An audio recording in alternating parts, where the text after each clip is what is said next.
বৰ্তমান সময়ত আটাইতকৈ ট্ৰেণ্ডিঙত চলি থকা নিউজটো হৈছে বোৱাৰী পলোৱা নিউজটো। নিশ্চয় আপোনালোকেও গম পায়। কিন্তু এই কথাখিনি আমি ছ'চিয়েল মিডিয়াত কেৱল চিৰিপ আমি হাঁহিৰ খোৰাক হিচাপে লৈ আছোঁ ফ্ৰেণ্ড।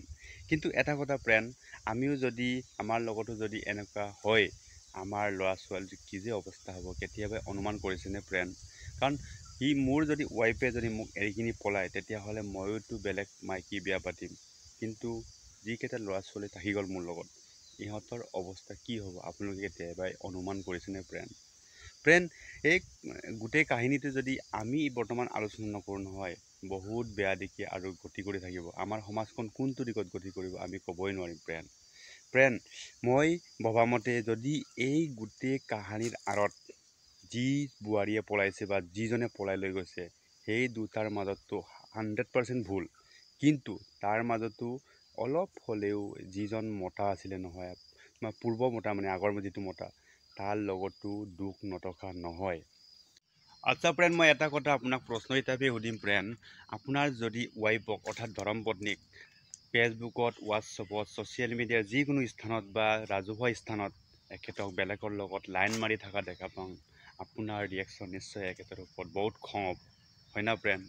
কিন্তু এটা কথা মই কৈ দিওঁ ফ্ৰেণ্ড, আপুনি এখেতক যিমানেই শাস্তি নিদিয়ক, এবাৰ যদি এনেকুৱা ৰাস্তাত গুচি গৈছে নহয়, এখেতক যিমানেই মাৰক পিটক ভালকৈ বুজাওক, আনকি এখেতক মায়েকৰ ঘৰলৈকে পঠাই নিদিয়ক কিয় বা তালাক দিবৰ কাৰণে চেষ্টা নকৰক কিয়, এই কামৰ পৰা কেইদিনমানৰ কাৰণে সমাজৰ ভয়ত বা আপোনাৰ ভয়ত কেইদিনমানৰ কাৰণে এখেতে মাফ হৈ থাকিব পাৰে। কিন্তু ইয়াৰ কাৰণ এইটো নহয় যে এখেতে এই কামৰ পৰা ভাল হৈ গ'ল বা এখেতে এইটো কাম এৰি দিলে।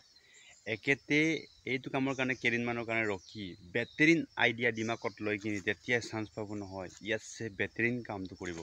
বেটাৰিন আপুনি একদম এক কিলো গম নাপাব, এনেকুৱাকৈ পূৰা এক্সপাৰ্ট হৈ যাব এখেতে। ফ্ৰেণ্ড, মই সেইকাৰণে এটা কথা ভাবোঁ যে আপুনি এখেতক মাৰি পিটি গোটেই ঘৰৰ মহল বা গোটেই সমাজত এখেত আপোনাৰ নাম বদনাম কৰি লাভ নাই। এখেতে যে ইমানখিনি জানে যে সেইটো কাম কৰিলে যে মোৰ ঘৰখন যে বৰবাদ হ'ব, মোৰ গোটেই পৰিয়ালত যে অশান্তি আহিব, গোটেইখিনি জনাৰ পিছতো এইটো কামতে লাগিছে, তাৰ উদ্দেশ্যটো গম পাইছেনে ফ্ৰেণ্ড? তাৰ উদ্দেশ্য আৰু কাৰণ সেইটোৱে যে আপোনাৰ ক'ৰবাত নহয় ক'ৰবাত কমজুৰি বুলি বস্তু এটা থাকি গ'ল বা আপুনি ক'ৰবাত নহয় ক'ৰবাত এখেতক সন্তুষ্ট কৰিব নোৱাৰা এটা কাম এটা কৰি আছে ফ্ৰেণ্ড। যিটো কামৰ কাৰণে ইমানখিনি জনাৰ পিছতো আপোনাক এৰি কিনি আপোনাৰ ঘৰৰ বৰবাদীটো এখেতে বিচাৰিছে।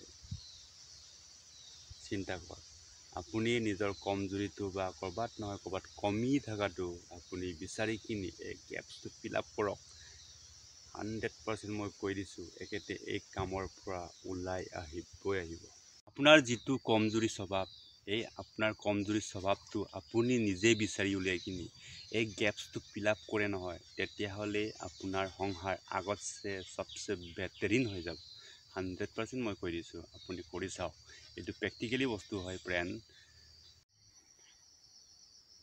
অ'কে ফ্ৰেণ্ড, আজিলৈকে সেইখিনিয়ে। যদি ভিডিঅ'টো ভাল লাগিলে লাইক শ্বেয়াৰ কমেণ্ট কৰিবৰ কাৰণে নাপাহৰিব। Bye bye.